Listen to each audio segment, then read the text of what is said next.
except take. Hello, my beautiful people, and welcome to another episode of Woman to Woman with Joanne, the talk show. I'm so excited to introduce our guest for today, Miss Frankye Adams Johnson. She was a part of the civil rights movement here in Mississippi. Then she moved on to New York City, where she became a Black Panther, and then her journey led her right on back home to Mississippi. So y'all help me welcome Miss Frankye Adams Johnson. Hello, everybody, and welcome to another episode of Woman to Woman with Joanne. I'm so excited that we have Miss Frankye Adams Johnson, or Miss F. Malika, here with us, and I'm just so excited to share her story of just being a part of the civil rights movement, being a part of the Black Panthers, and just growing up in Mississippi. So y'all help me welcome Miss Frankye. Welcome, Miss Frankye. I'm so excited that you decided to join us on Woman to Woman with Joanne. Welcome. Well, thank you, Joanne, and I'm excited for being here with you today. Awesome. We're doing what I call a series on Black history, and I wanted to get some Mississippi women here who are a big part of the civil rights movement, who can just talk with us about Mississippi history during that time. So first and foremost, I always like to know where you were born and raised and your experiences growing up here in Mississippi. So talk with us about growing up here and where you were born and raised. Okay, I was born in a little small town called Pocahontas, Mississippi, and depending on where you are, if I was at my home in Jackson, I'd say just 9 miles up the road there. Right. But I often refer to Pocahontas as we were teased when I was younger by the city kids and stuff. I used to tell the Pocahontas was so small you had to poke your way in and hunt your way out. But it was probably one of the most enrichingest part of my life, growing up in Pocahontas. My daddy's name was Frankye, and I was the fourth girl of the Adams clan. Yeah, so I refer to myself as Mississippi Frankye and New York Malika. Oh, awesome. Mississippi Frankye and New York Malika. So we're going to have to get into that New York Malika in a minute. So talk to us about your experience growing up in Pocahontas and just growing up in Mississippi and your experiences in Mississippi. But Pocahontas, I think one of the things that I really cherished about having grown up in a small town, grown up in Pocahontas, I knew what it was to be surrounded by family. Yes. I knew what it was to what a community, community of people who cared for one another and stuff looked like. And so it took me going from Pocahontas to New York to come back to that place that was such a rich part of my experience. I knew what it was to eat 3 squares a day, maybe not what I wanted to eat and stuff, but I knew what it was. So it's just, I guess I'm kind of doing a contrast, and we'll get into the New York experience. But I think it took going to New York to help me to make me appreciate Mississippi, because I knew that I never knew what it was to go hungry, because food was so plentiful that it was, you could go out in the woods and just pick plums from the tree, and peaches and blackberries and just growing up in a loving community of caring people, where people actually cared about each other. If your neighbor did not have food, and I recall my mom once said, "Go in and take Miss Annabelle some food." Miss Annabelle didn't have food. I go to Miss Annabelle's mom didn't have baking powder. So go tell me to give me a spoon of baking powder. So the community just took care of each other. The community taking care of each other. Yes, ma'am. Yes. So tell me what prompted you to want to go to New York City? Mississippi was kind of fitting me. One of my favorite writers, Zora Hurston, when she talks about the little town that she grew up in Edenville, Florida, she said it was fitting her like a too tight belt. And that's what I felt like. I used to, one of the things I didn't like about my earlier upbringings, I didn't like the fact that I always liked school. I love reading. I love going to school. but there were days when I could not go to school because we had to pick the cotton. Pick the cotton. When the yellow bus rode by and stuff, and I couldn't get on the bus, Yeah. So that troubled me, and the biggest thing that sent me running from Mississippi is during my civil rights days. Yes, ma'am. I got hit across my back. And, so tell me how old you were when that happened, because I remember when we did the Legends Ball, we had a young lady portray you. But how old were you when that happened? I believe it was between 16 and 17. Yeah. Yeah, and I know you were saying that you got hit across the back during that time. I'd gotten hit across my back, and the civil rights days. So during the civil rights days, of course, that was nonviolent. We were taught that to turn the other cheek, and you couldn't fight back, even if you get hit. You're not to fight back. And I think once I got hit across my back, it was a turning point in my life because no man had ever hit me before. Right. I fought my grandfather. I would resist and getting the beating because my grandfather would beat. He was terror.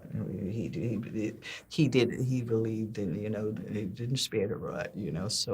So I said, spare the rod, you spoil the child. So he didn't believe in that. If he said jump, you say ha ha. Right. So that's yes, ma'am. Yeah. That's how we grew up.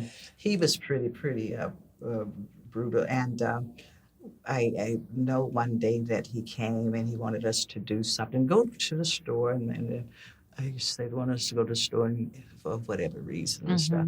And my sister, whom I believe you interviewed, yes.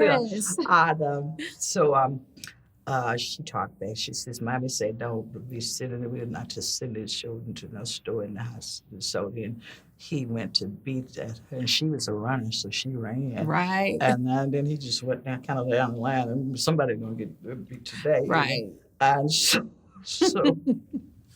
when it came my turn, and I was always never been a big person, just always been this little skinny girl, so I was skinny. And I looked at him beating my sister. I think it was my sister Mary, and he was beating her so badly till I looked, I said, if my grandfather beat me like that, and what came to my head, I'm going to surely die. I can't take that kind of beating and stuff. And so I don't know what made me. I don't know if it's a spirit got a hold of me. Right. I found something. I took a stick on the ground, and I went across his back and stuff. And he was like, she has to be. He looked at me, and I went across his back, and I fell out on the ground. And I was just wiggling around. I really believe I did get possessed or something. And I was just saying, "You a devil, God's gonna get you." So he looked at me, and I do remember him looking at me. And he I remember him looking down at me, and I don't know what had gone through his mind, but he just walked away and stuff and called my mom. He went into the town to get my mom, so you got to go up there, your children are gone crazy. And my mom was part of the church and said, "The only one that gone crazy was you." But that's back to the beating and stuff. When you were asked about being hit in the civil rights movement, I think that's what really angered me, is that I had hit my grandfather. Right. As a child, I think I had to have been about 10 years old, resisting being beat by a man. And then my first time that I was hit by any man was by a white police officer. We were sitting in the truck waiting to be in the paddock, and it was hot in the hot of, I believe that must have been June or July. But he had done, so every time we got ready for March and stuff, I was ready for March. Yes, ma'am. But then so many of us, the school children and stuff, were marching and protesting, so we had to sit and wait. So they didn't have room. There was so many of us. They didn't have enough jail cells to hold us. So they took us to the fair. The fairground became like what I refer to as a concentration camp, because it really, really did remind you of a concentration camp. We had to sleep on the concrete floors and stuff. And so each time that we went out to protest, and I knew that we were going to go to jail. Wow. Because that just was the way it was. They would Yes, stop ma'am. you, and take you Okay. off to jail. All right. Well, we're going to take a short break, Miss Frankye, and when we come back, we're going to continue this conversation. So, y'all, we're going to take a short break. We will be right back with more Woman to Woman with Joanne.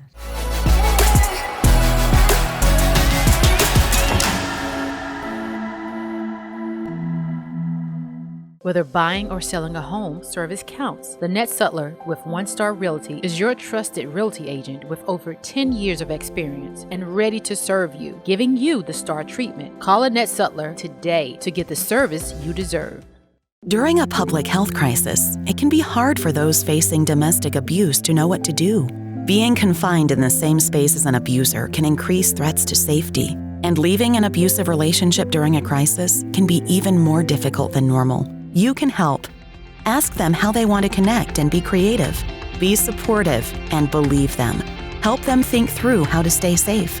Following these tips, you can help victims of domestic violence stay safe during COVID-19. Okay, you guys, we're back with more Miss Malika Johnson. So, y'all, Miss Malika, when we left off, we were talking about the first time you being hit by a man was by a white police officer who had took you to the fairground. So, talk to us about, because we were trying to get into what made you leave Mississippi to go to New York City. I think it was that once I realized once I got hit. And hit by a white police officer, that set something off in me. It made me so angry because I wanted to fight back. Yes, ma'am. I truly wanted to fight back. And so after the hit, I just became very, very angry. Right. And I would act out. I would do things, and my mom was like, she just got really scared for me. Right. I would get my brothers, and we would go on the school campus that was in back of where we lived and stuff, and we'd throw stuff at the weight hooks, and so it just was all kinds. I was acting out, and she called my older sister. She said, "You got to take this child." Right. And she was fearing for my life. You had an older sister in New York. I had an older sister in New Yes, York. ma'am. I had an older sister in New York. And so once I got to New York, movement had become such a part of my life because when I was an activist here in the civil rights movement and stuff, anytime there was a march, anytime there was a protest, I was willing to go and participate. And so movement was my life pretty much. Right. So when I got to New York, the first thing I asked my sister, "Where's movement?" No. I want a part of it. Where is it? Yeah. And so first, she got me involved in some organizing in the community and stuff. And then one day, it was in the suburbs of New York where she was living.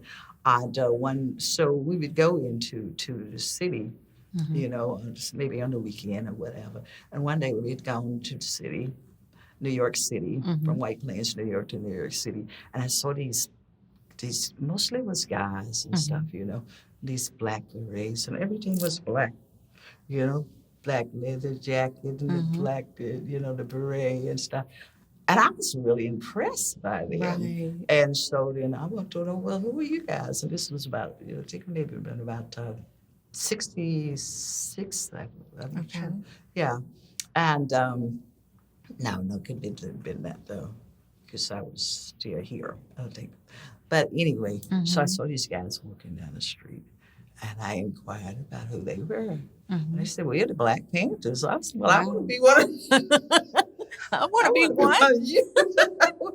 So they actually, so they were kind of recruiting. So they were like, "Hey, well, you want to be a Panther and stuff?" And they come to somebody from California, I believe it was, came up to New York and sat down with my sister and I, and we actually, they helped us form our own branch of the Black Panther Party in White Plains, New York. Yes, I remember reading that. Yes, ma'am.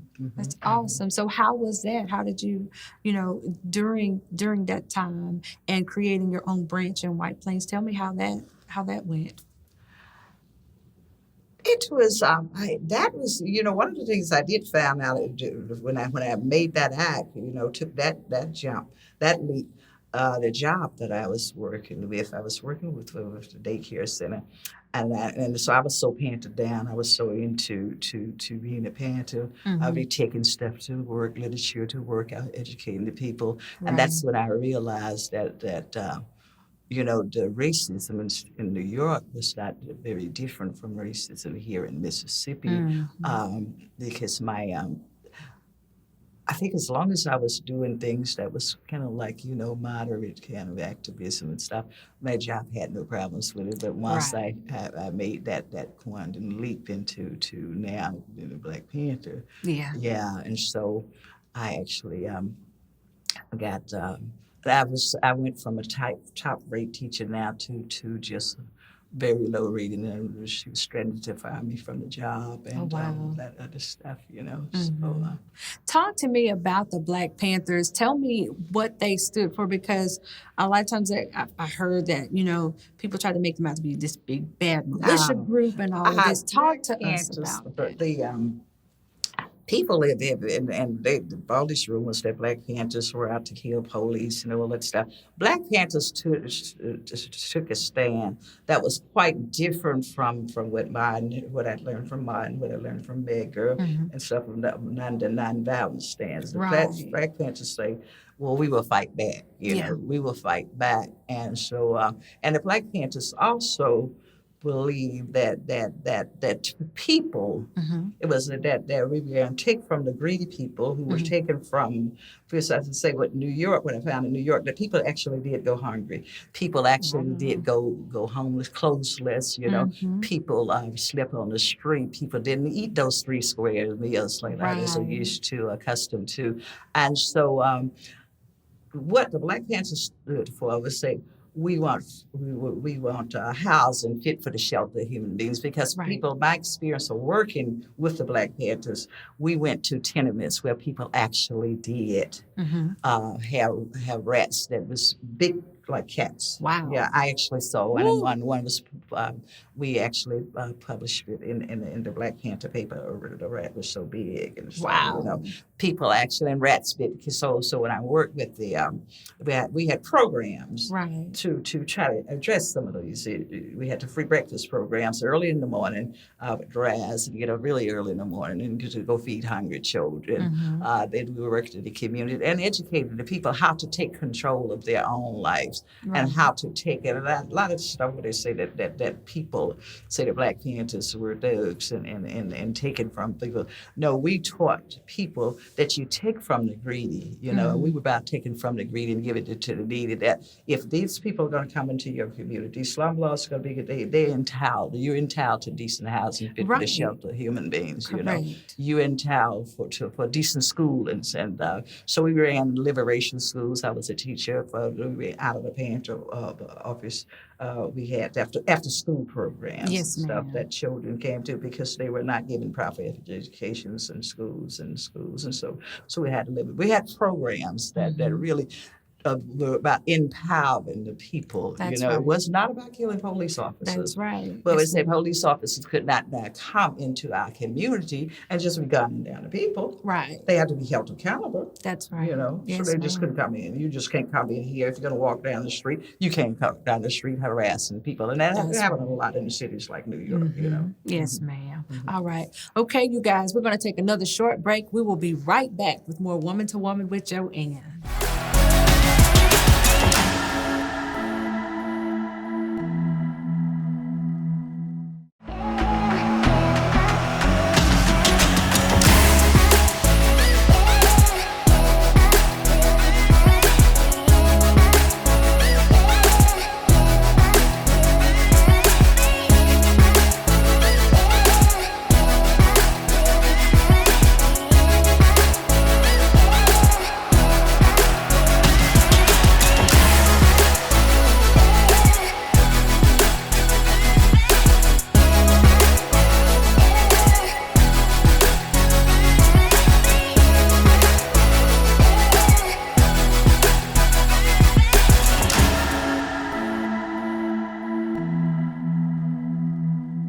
During a public health crisis, it can be hard for those facing domestic abuse to know what to do. Being confined in the same space as an abuser can increase threats to safety, and leaving an abusive relationship during a crisis can be even more difficult than normal. You can help. Ask them how they want to connect and be creative. Be supportive and believe them. Help them think through how to stay safe. Following these tips, you can help victims of domestic violence stay safe during COVID-19. Whether buying or selling a home, service counts. The Net Sutler with One Star Realty is your trusted realty agent with over 10 years of experience and ready to serve you, giving you the star treatment. Call a Net Sutler today to get the service you deserve. Okay, you guys, we are back with more Woman to Woman with Joanne. So, Miss Malika, we were talking about your time in New York and the programs that the Black Panthers created, and how your goal was to just make sure the Black Panthers were not out to kill police, but just protect the neighborhoods and communities that they were living in. And what we taught was community control of the police. Yes, ma'am. That if the police is going to have a presence in our community, and we're also talking about that most at that time, the police that occupied the community were not people of color. They were not. So most of the time it was white police officers who came from some towns that was outside of the community. And so our demand is that we should have community, if police is going, they should live, in the community that they are controlling, so that they have more sensitivity to the people, Right. and not, so you have these, these white cats coming from those little suburban town, didn't have a clue about how people live, and probably, thought everything that was Black or colored was thugs or just criminals, and that was their mentality, And so we controlled when the police came as a Black Panther.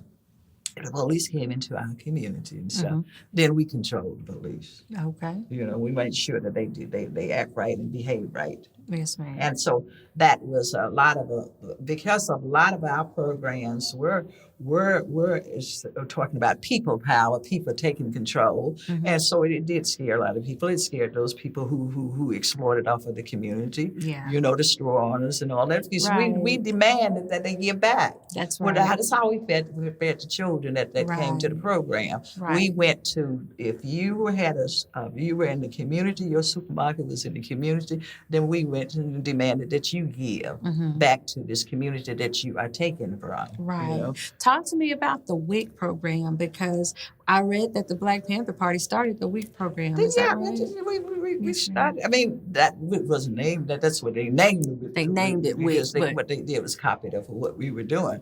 We were actually bringing food into the community long before there was a WIC program. Right. So we were feeding the people. We were having housing the people, teaching the people. Actually, not so much that we were doing it, but teaching the people how to. Yeah. And we had, because we were talking about, you need to understand the system. You need to understand how to take control, because it is you who have the power. It's you who have the power. Okay. That's right. And so we had what we call PE classes, that political education classes, so that the people could come. So because we're not here we're not a social service program, right? Just here, enabling you. That's right. We talked about employment and how to educate people and encouraging them to go to school and get an education so that they can understand how to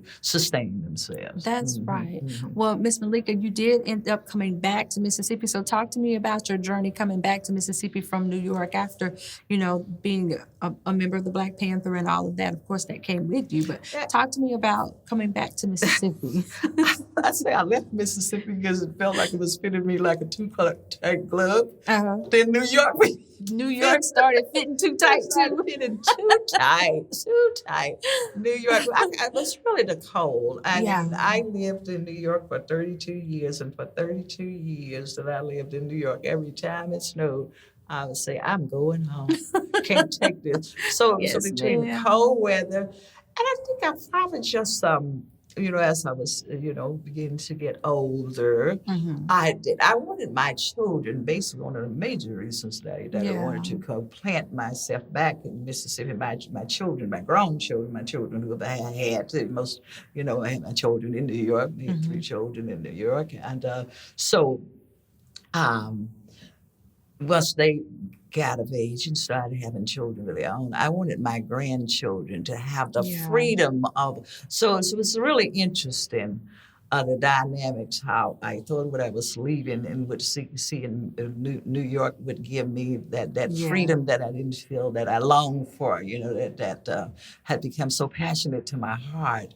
And so I wanted mine. So I guess being in New York and seeing that people went hungry, seeing that people, didn't have decent housing and all of that stuff, it was a really good education, and it made me appreciate where I come from. Yeah. And I wanted my children, my grandchildren, Yes, ma'am. to have that experience. I really, once my children started making that, I want my children, my grandchildren, so that when I first got back here, every year I'd go back to New York and bring my grandchildren here to Mississippi. That's right. And I just wanted that sense of, I wanted my children to know that it was always home. That's right. There was, when things got too tight for me in New York, I would always come home. That's right. Mississippi was always home for me. Always home for me. home. So I just know that no matter how bad it got in New York, I can go home. Yes, ma'am. I can always go home. Yes, ma'am. And I wanted my children to know that. And it's so ironic, though, what I wanted for them, they see New York as their home. Yeah. But I'm glad that at least they know that there is, that mommy is. Because that's what my parents, that's what my mama used to always tell me she'd would be worried about me in New York and stuff. So you can always come home. That's right. You can always come home. That's right. And Mississippi there's so many people who leave Mississippi but end up coming back because Mississippi, it's just a beautiful place. Yeah, it is. And it's a place that you can settle and really and truly be in community with other people and feel the love and family connections, And who sings that? Stephanie sings. That's one of my favorite songs. I wished I was home where I belong, where there's love overflowing. You better sing it, girl. Yes, ma'am. Yes, and so that's what I feel about coming back to Mississippi. That it's home. It is that thing that sustained me during those turbulent times. It's some very, very scary times living in New York.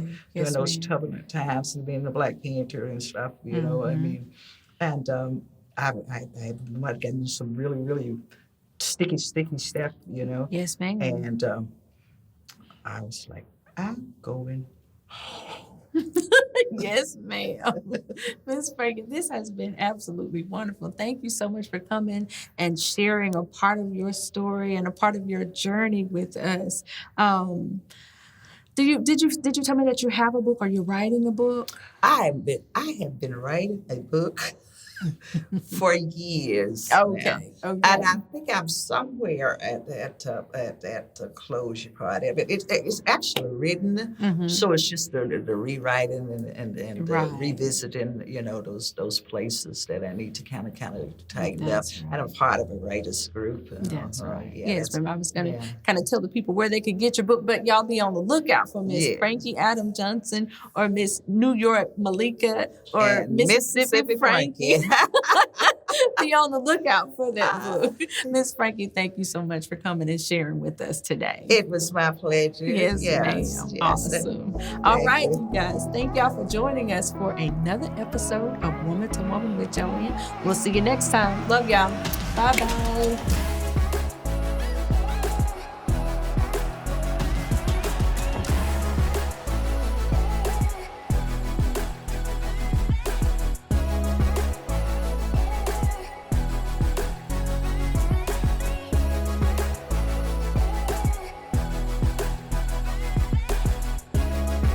If you would like to be a guest on the show, or if you'd like to sponsor an episode, please reach out to us. You can email us at joanne@womantowomanwithjoanne.com.